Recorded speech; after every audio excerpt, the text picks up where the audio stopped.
Stay tuned for your regular dose of transparent political discussion, debate, and interviews. And don't forget, you can find us on Spotify, Google Podcasts, Apple Podcasts, or wherever you walk your dog to just get out of the house for an hour.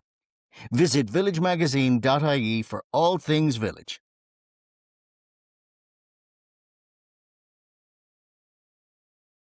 Hello and welcome to the Village Podcast, Ireland's political and cultural podcast, coming to you from our offices on Ormond Quay, hence the traffic noise. I'm Róisín O Shea. I'm the freshest face on the Village magazine team, and I'm very excited to be involved and bringing my own perspective on current affairs, giving young people their voice. I am, as you might say, the voice of the generation. And today is June 19th, better known as Emancipation Day, Black Culture Day, or simply Juneteenth. On this day, 157 years ago, slavery ended in the United States and Mexico with the reading of General Order No. 3 by Gordon Granger, General of the Union Army, in Texas, the last state to abolish institutionalized slavery. And this anniversary has been celebrated ever since. In recent years, it's gained more traction than ever. Last year, President of the United States, Joe Biden, made Juneteenth a federal holiday. It appears more and more in national media. Many people in the UK observe the holiday in celebration of Black culture and remembrance of the atrocities of slavery. So why are we talking about it? Where does Ireland fit into this narrative? Today and throughout its history, joining me today to discuss the topic is Ola Kamebugdani, broadcaster and journalist, Gaeilgeoir, and co-founder of Beyond Representation, a platform which celebrates women of colour's achievements in arts, media and business. So I guess Juneteenth is obviously a discussion that's more established in the US and the UK than it is in Ireland. And I think Ireland often excuses itself from very serious discussions in the history of racism. I think it sidesteps them by saying, it was itself a victim of colonialism and doesn't really have as clear-cut and definable of a role as an oppressive state. Yeah, I suppose definitely in Ireland there is that high level of racism in all kinds of forms, and a lot of people don't realise that it's there and are very ignorant towards it. I will say that Irish racism is very particular and it comes out from a lot of ignorance and lack of education as well. So, a lot of this is something that we can learn and educate ourselves on. Of course, a direct provision and the establishment of that is very questionable in pushing people that are seeking asylum into places that are remote, that are excluding them from society, and they can't even integrate with the Irish society. So that's really not great for their mental health, for their kind of being in Ireland as well. It's not helpful to anyone, really. Yeah, a lot of people have been calling that out, and I do know that they're going to kind of redo the whole direct provision thing in 2023, I think the government said, but again, you do wonder, what form is that going to take? Is it just going to be called a new thing? We have our own brand, and I think it's been really interesting to see how we've reacted to the influx of refugees from Ukraine. So much effort has been made for people coming over. This wonderful energy of okay, just get people here, and it might be a bit, and obviously there's been some issues as well, like people sleeping on hotel floors, but overall there's been a huge influx of camaraderie for white European refugees, whereas there's people who've been in direct provision for years, decades. A few years ago, people were posting the sort of meals that they get given in direct provision, and it's a potato and a few spoons of rice. So it's not as that you can't even make this argument that, oh, well, it's the best we can do, because suddenly when there's white people, we can do a little bit better. Yeah, and of course there is that double standard. People have been calling that out as well, and it's so clear as well. And I think there was an article recently in the Independent as well about, it's okay to have more kind of sympathy towards your fellow Europeans or something like that. And there was absolute outrage about that. I think Ryan Tubridy as well on his show on RTE said something slightly similar, off the cuff about, you see these people, they look exactly like you, and you just realise that it could be you too. So I suppose these things kind of happen naturally, that you see someone that looks like you from the same continent and your reactions are different. But of course, that's not right. You should have that same sympathy for everyone. But, again, it's a human thing, I think, as well. And we all have prejudice, and this is the thing that we need to actually call ourselves out on, noticing those biases and how we can actually challenge them. That's the way forward, really, to be honest. But it did really struck me, and it struck a lot of people, that clearly, the government had all these resources to use for people coming into the country for refugees, but they just wanted to use it maybe for a particular group that they may see as more vulnerable or whatever the case is.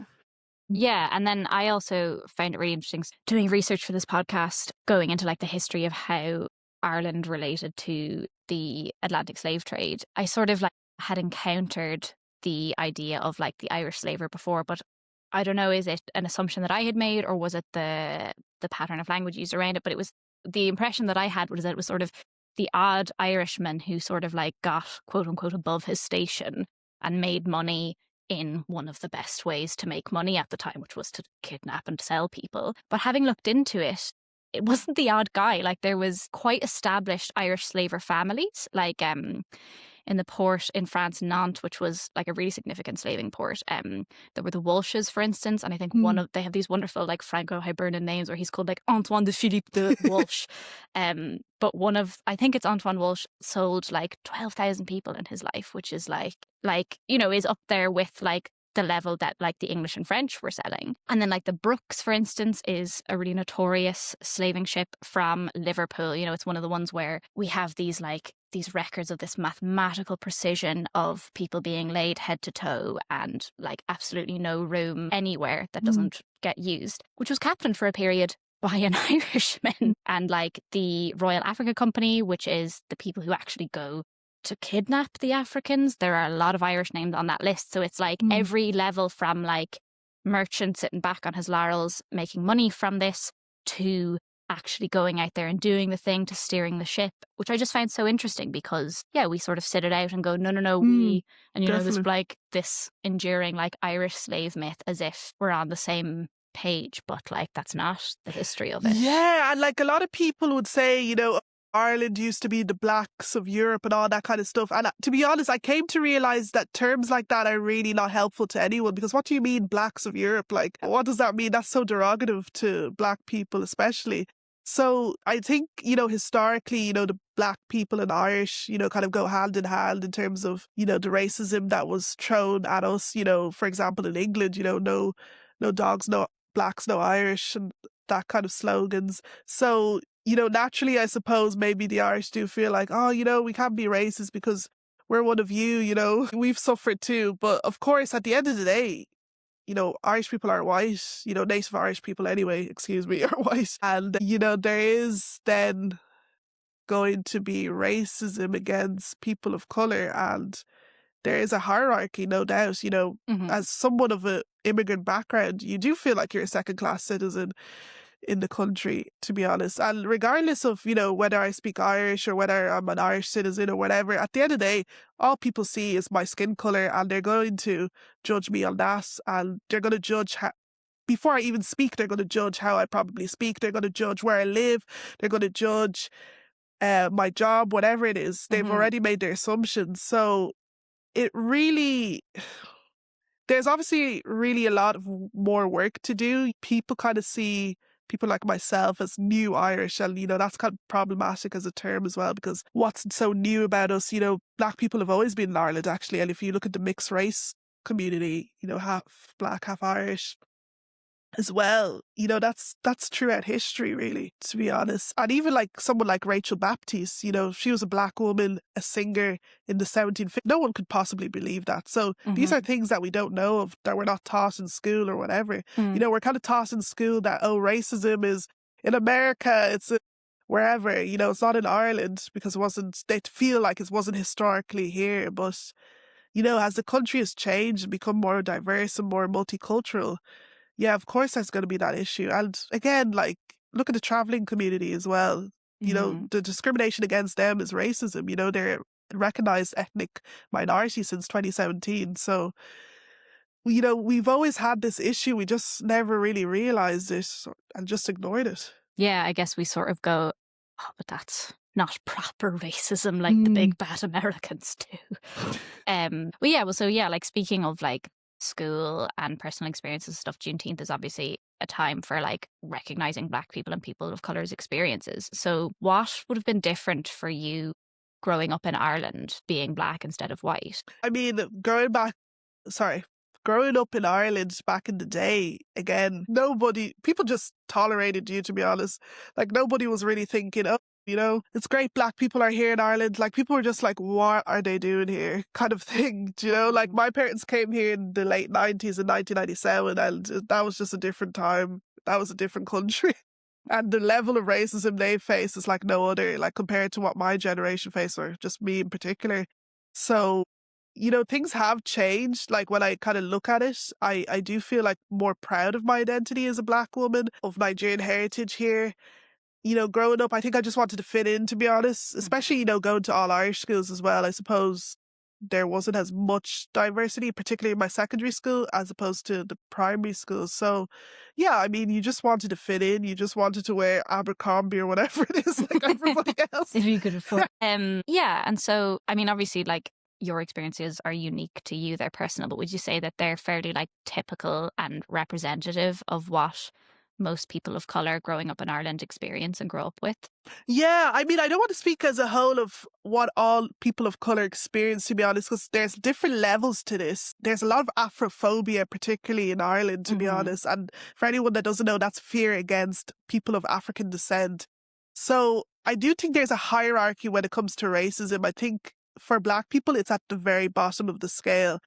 Studying people or theorists like Frantz Fanon, you're aware that this is an anti-black world, and as a black person, Fanon says, there's this kind of pathological behavior. You're trying to kind of act as much as possible as a white person, even subconsciously as well, just to fit in, just for people to have that respectability for you as well. So yeah, he has that blackface white mask. Yeah, exactly. Brilliant piece of text. And yeah, I suppose for a lot of people, I guess it's just trying to fit in. I think now we're becoming more confident in our voice as minorities, and we're just being ourselves. And if you just even look at the music scene, for example, like just the wide range of diversity in the music scene right now, especially kind of more maybe urban genres. Look at Denise Chila, for example, making absolute waves. So yeah, I suppose particularly for the African community or black community, like for us, we're just, I suppose growing up, we were just kind of looked at like as, oh, these poor people, poor Africans that, supposedly poor, that came to Ireland for whatever reason and, tried to take our jobs and all this kind and of our stuff. women. Spongers and all that. So yeah, there's a lot of ignorance like that. It still is there. If you go online, you can see it. Yeah, and then I guess like it probably varies massively, like, depending on like your economical background as well. Like, if you grow up like middle class in Dublin, you're going to experience a different kind of racism than you are if you're like out in the back end of nowhere. Like, there's an anecdote in my family. My father grew up in, a town in Roscommon, quite small, and there was one black girl in the town, went to the secondary school, and the uniform was flesh-coloured tights. Things like that, where she has to rock up and go, okay, cool, who's flesh? Like, so yeah, and I guess like that's the sort of thing that like might be hit on the head a bit more in a city where people are like, I don't know, like Dublin has this thing, it wants to be like a continental city and copy places like London where there are people of colour and Paris where there are people of colour, and like there's issues there as well, but like you don't turn your head on the street when you see someone who's not white. Yeah, and I just want to quickly say, like, yeah, I totally acknowledge that I sort of have that privilege. Everyone has privilege again, that, I grew up in the city in Dublin and, I didn't face the absolute most horrible racism, to be honest. And, even just particular areas as well that would be more middle class as well, growing up there in the schools I went to. This racism is more subtle, it's not kind of calling you out, calling you the N-word and all that kind of stuff. So, of course, everyone's experiences are different. Yeah, but then maybe it ends up like you end up with more microaggressions, I suppose. Like there was a really wonderful phrase in that film that you made, What Does Irishness Look Like? Can't remember the name of the woman who was speaking, but she talks about well-meaning microaggressions, which I think really hits the nail on the head in terms of the kind of racist that Irish people think they are. Like they think they're being quite sweet and kind, but it's actually quite insidious and therefore like difficult to deal with, I guess. Yeah, definitely. Yeah, and that's the thing, like, even if you ask the question, where are you really from? I know that's coming from a well-meaningful place from a lot of people, but for us as people of color, it's just kind of like you're othering us, and it's like you're asking like where are you originally from, where are you actually from? And I don't mind the question where are you originally from. It doesn't come up for me too much anymore, actually. But like before, when people who ask me where am I from, and I say Dublin, they kind of get shocked. But like, it's just kind of like, where have these people been? Like, have you not seen the country has changed over the last 20 years? Like, of course, there's going to be people like me with Irish accents and stuff. Yeah, and it's funny. Yeah, I remember when I was like 18 and just in college, I remember being in a society and one of the guys there was Black Irish and he sounded like he was also from Bray. And I was like, where are you from? And I saw this like eye roll where he was like, oh, my mother's from Nigeria. And I was like, oh God, no, I thought you might be from down the road from me. But it's like, yeah, because fucking of course, because it is going to end up being a loaded question because so many people load it with meaning and then go like, oh no, but I mean like, yeah, it's usually quite awkward. I know, I was just like, I'm really sorry. Okay. And he still hadn't answered. He just gave me like his family background. And I was like, but are you from Bray? And like, so something that I was wondering watching your film is, there's a lot of people on it who are like, I am both Irish and Chinese. I am both Irish and Nigerian. And I was wondering, like, do you feel like there's much of a sense of choosing a side? Like, is it hard for people of colour in Ireland to say that they are both? Do they feel like they have to be loyal to being Irish or being something else? Yeah, that's a really good question because, to be honest, there is that struggle. I won't lie. It's like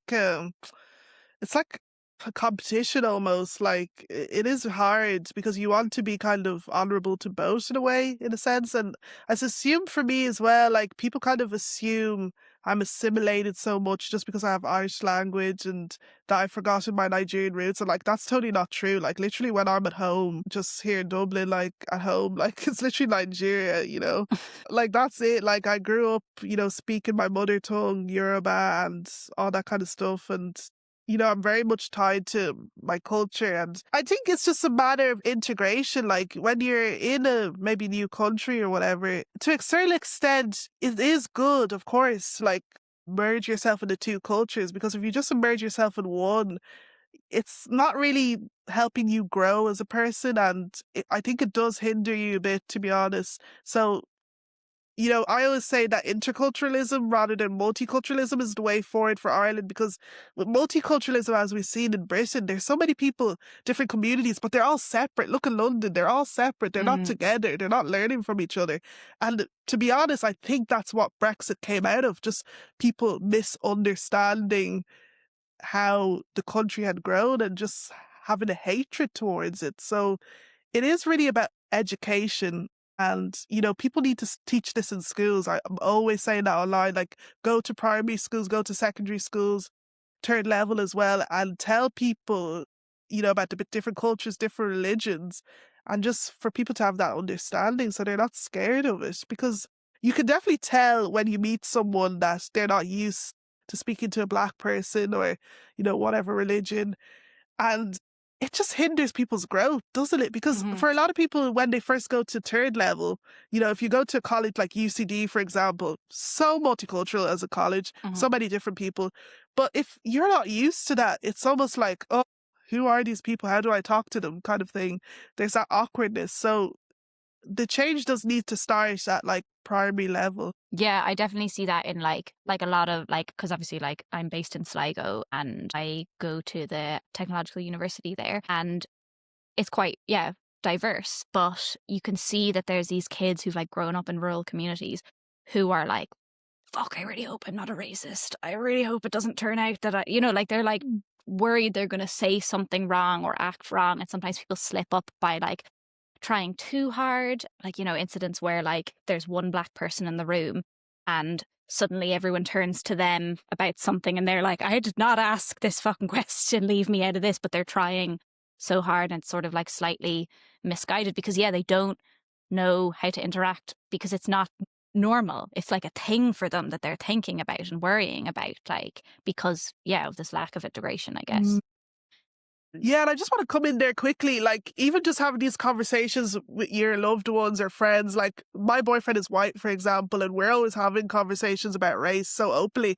I know not every interracial couple is maybe open to that, but like we just kind of like naturally do it and just enjoy it as well. And yeah, I think you have to have like friends around your loved ones that like are open to those conversations as well. Because in the past, like I've had people close to me that don't want to have those conversations, and it's like, what's that about? You know? Yeah, where to go? Don't really know where to go from here. So yeah, I think what's nice about Juneteenth as an anniversary is that, you know, obviously it's like to remember victims of slavery and to overcome racism, but it's also, it has a more positive side of like a celebration of like Black culture. So something I wanted to ask you about is, yeah, like Black culture in Ireland. Like I know that you've presented several radio programs about Gaelic music and Black Irish music. I am an enormous fan of Irish grime, so I am like quite excited by the things that are coming out. But so yeah, I'm wondering what you think is the sense of Black culture in Ireland. Like, is there a strong community? Is it quite marginalised or is it quite mainstream? Do you feel like it's promoted well enough or? Yeah, this is the thing. Like Black Irish culture, I'm not sure if that's yet a thing, to be honest. It's growing.